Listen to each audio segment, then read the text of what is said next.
you commit an offense by disclosing HIV/AIDS status to a third party.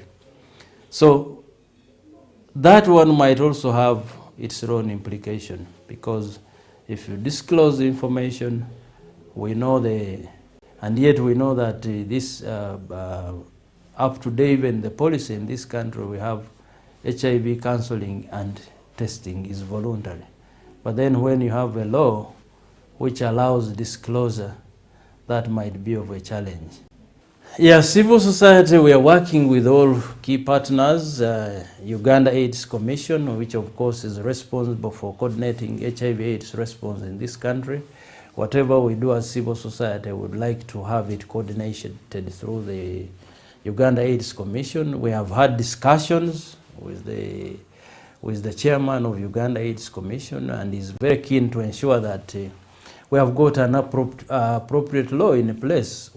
His Excellency being a champion, we were a success story because of his efforts to champion this response. We believe he'll still be able to listen to our voice and maybe reconsider some of those clauses in the bill. Welcome back to the show, and we're discussing the HIV and AIDS Prevention and Control Act 2014, which was assented to by the President recently. We have caregivers and service providers who have written to the President with an appeal. In fact, they are from Infectious Disease Institute, from Straight Talk Foundation, we have Zambia Home Care, NTVUganda. We also have the AIDS Support Organization, TASO. But let me come to you, Dr. Christine Navirio, because you are the ED of the AIDS Support Center, TASO. Just give us, tell us what the appeal is. What are you appealing to the President? Thank you very much.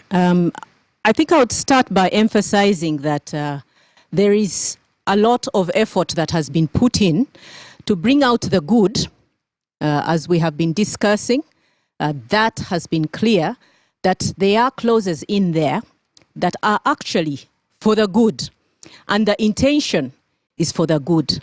But the concern is the clauses that, from a service provider point of view, we see will be a big challenge. And therefore, the appeal from the service provider's point of view is that these clauses should be revisited. It is important that all effort is made to make it conducive. All the gains that we have had in the past, when you have clauses like mandatory testing, and we have seen in our service centers that over 50% of our clients actually experience gender-based violence. So if you have clauses in there that will not enable a service provider to support this client, but the first time they are meeting with you, you are doing mandatory testing, you've not provided for their support, we think that this needs to be rethought. So we want to appeal to the President, we want to appeal to our members of Parliament. Once again, we've had meetings with you. You know what our bonds of contention are in these clauses. And it's important that as we offer services, as service providers, we are supported to do the job we have been doing well, and that these services continue. And the gains that we have made over the years are actually maintained and scaled up. We shouldn't be drawn backwards. Let me put a question to you. As a medical doctor, as a scientist, who has seen a problem in Uganda, don't you want to have scientific data that can be brought about by mandatory testing of all Ugandans, so you know what kind of problem, the scale of the problem, and what you're dealing with? Why do you want to hide away from the reality?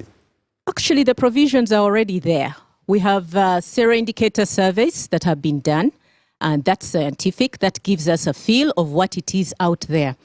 But we want to highlight from the service provider point of view, you are dealing with human beings, and a human being has feelings. They have a support system around them that you have to make sure that is supportive of whatever information is going to come out. We have come a long way from a point where people were in hiding. People have now come out because it's been free, and they are able to come out, and they are supported through a process. If you put in place a situation where then somebody is wondering, should I go out there? Am I safe? Is this service provider, is Dr. Nabirio going to disclose to my husband? And what is going to happen? Last night he was beating me over just burnt food. Now what if this happens?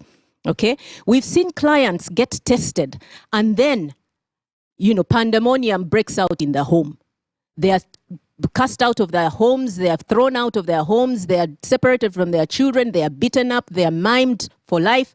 And you don't want to be in that situation as a service provider to cause harm to our clients, because our principles, our oath is about do no harm. And therefore, if I see a situation where I'm putting my client in jeopardy, their lives in jeopardy, and we have the evidence from surveys on gender-based violence, that is clear. You see, you hear what is on the news. This man cut off his wife's fingers, this one cut off whatever, you know. So for both the men and the women, we want them protected. We want the science, yes, but there's a better way to get this detail than saying that there's mandatory testing, unless if you've put in place a mechanism that will require safety of these people. Dr. Nabiru, you've made your point and your point is taken. Let me ask, she's talking about a better way. Which is a better way? Dr. Watiti. In my experience as a doctor for 30 years and living with HIV for 25 years or more, there is no better way than giving information to people. Correct information correctly and consistently to help them protect, because knowledge is power. And people, mainly because the myths we have about this disease is because of ignorance, lack of knowledge. So we need to invest more in giving people correct information, using FM radios, using all media, using all fora, at all fora. And instead of spreading fear, fear can work for some time, but it's very difficult to sustain. We used fear in the past, telling people, you know, with the drum. But we know that people eventually got used to this disease. So when people now see the likes of Watiti and others who have lived with HIV for 25 years, this disease has normalized. So people are not going to respond. So if I may use one word, it's knowledge. Knowledge, knowledge, knowledge. And that's what I would say. There are those of you and those Ugandans, especially in the civil society, who have said that let's go back to where we dropped it. Let's go back to how we were doing it in the 90s when we were fighting the disease. Joyce, what needs to be done? Because we scaled down the disease without a legislation, and then we lost it. We started becoming wobbly in the 2000. What needs to be done to get back to the 90s where Uganda was an example of the world? Thanks a lot, Patrick. We might not go back to those strategies that we had in those years. Why not? Because they're working. But right now, what I'm also trying to say is that we need to have what we call shared responsibility. Let's not pinpoint only people who are HIV positive and say, yes, they are the people who are responsible. We all have to have our shared responsibility. As we go in there to have sex, to have whatever we are doing, let everyone be responsible for his or her own life, and take an initiative to test before you even go out with anybody. I think Joyce has made it very clear. You are engaging in a very risky business.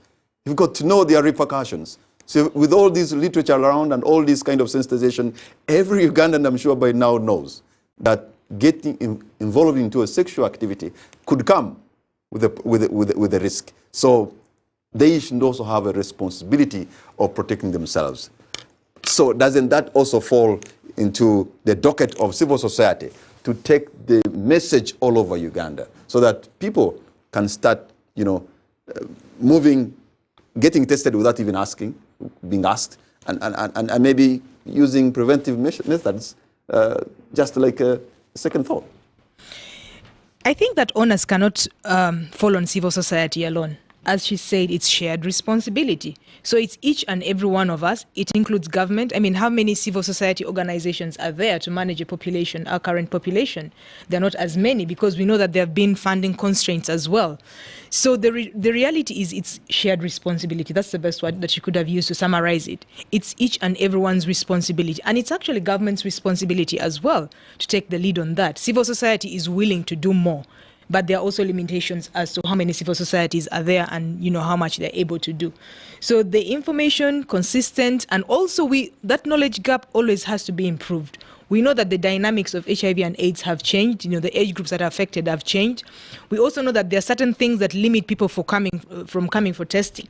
For testing, especially for men, services need to be tailored towards men. We see that most times they're left behind. But what have we done to improve services for men? You know, men like convenience. They don't like to wait for so long. So what strategies are we using to ensure that we can take care of that? I have somebody in the audience who has had the hand up. I think that's Moleka, if I am right. Please give her a microphone. She's seated right at the back. And let us hear what you have to say. You have been a fighter for the last so many years in the Thank you very much. My name is Lilian Moreko. From where I come from, and as a woman, I think this law is going to be very, very dangerous, because one, the contentious clauses run from one to another, that you're going to be forced to be tested as a woman, and you're going to be forced to disclose, and if you don't disclose, the healthcare worker who is working on you is going to disclose on your behalf, and this disclosure does not even only is not limited to your partner, but the entire world. That my mother-in-law can be disclosed to. If I'm a maid in the house and I'm HIV positive, they are going to disclose to my boss, and I may lose the job. That since I have a hair and I go to the salon, they may disclose to the person who works on me. So that is how bad it is, that people are going to make a choice. Do I need to know my status so that my status can be disclosed to everybody around me, or I live with my, without knowing? And the danger is that people are not going to go for testing. So I'm getting a sense that this law is affecting majorly married women who are likely to find it problematic. Is that the issue? It is actually affecting everybody, because, for example, even men, the country now is at a level where we are working very hard and we are making achievements, making sure that men are engaged. But, for example, when you say all partners of pregnant women are going to be mandatorily tested, then we are going to make men run away, because they know that when they are tested, their records are going to be kept if they are HIV positive, and maybe they are going to be prosecuted. Is it not what is happening right now? When you go to any hospital in Kampala and you're pregnant, you'll be tested. And if you're a husband to that lady, you'll get to know you'll have to get tested. Isn't it the norm now? We it's have a not by from force. Please, I wanted to finish with my point, to say that actually the worst that we are going to see is that, for example, all people who are HIV positive, we have about 45% of discordancy amongst people who are living together. And the danger here is that if a woman is negative or a man is negative in a relationship, this law where it talks about attempted transmission, if there is any violence in the home, the person who is negative may say, this man, this woman attempted to transmit to me.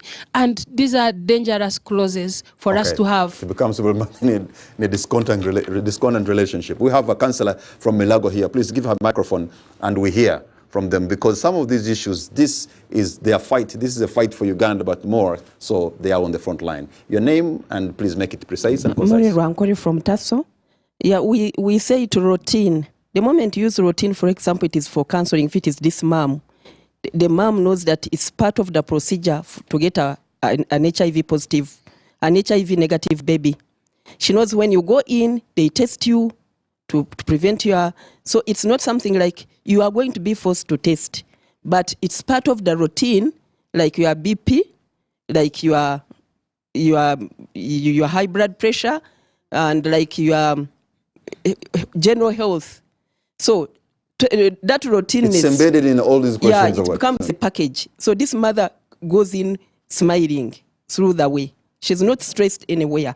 So her baby also is not stressed. Okay, our time is almost up, but let me ask you, Dr. Watiti, on how this really impacts on the PMTC program. I think it, first and foremost, as Molly has said, we would like all women, in fact, for me, I would say before you become pregnant, because when we are going to drive our cars, first you go for service before we drive them. So instead of waiting to drive or become pregnant, I would encourage all people to go for testing, but all women. This is an area where we are getting a breakthrough. No child should be born with HIV. So all women should go for the package. Go for the package, medical checkup and what. But when we put this law in, it creates, because wherever you put a law, you must put punishment, and there are punishments. So people are going to fear the punishment part, so they will go to quacks. And there are many quacks in Uganda, you know it. So we would like them to go to good doctors who keep records and they disclose. So when we remove this, we are going to encourage all to go. But as he said, every woman would like to produce a negative child. So if we keep this, especially the issue of shall be subjected, the way it is put, we're going to discourage some from testing. And then after that, they say you shall disclose. And when you don't disclose, the doctor shall disclose. You know, these shalls and so on make it very, very difficult for us. Okay, Joyce, what is your concluding remark tonight? Concluding remark is that we all have a shared what? Responsibility. We all need to be responsible for our lives. You must be responsible first for your life before anybody else comes to do what? To be responsible for it. And we are looking at virtual elimination of mother-child transmission. That is the first way to think about it. Dr. Penina Moore, your parting shots tonight. Yeah, for me, it's these three clauses or sections in the bill will just deter the national efforts overall. We are talking about pregnant mothers will not be willing to come for testing. But if you talk about intentional transmission as well, whether the person is pregnant or not, male or female, that alone is a deterrent, because I know if I know my status and then at the end of the day someone accuses me of infecting them, I don't want to know my status. So we'll deter people from going for HIV testing. And then the other burden that is placed on health workers, you know, they're supposed to obey the Hippocratic oath. And what are we doing? We're asking them to disclose even to people that they don't need to disclose to. And that can easily also be misused in the community, because we know that different people are called health workers. And that disclosure can be misused by many other people. So for us, we want to ensure that we can continue to, to see a better response in the country, but legislation like this will actually just put us back. Give the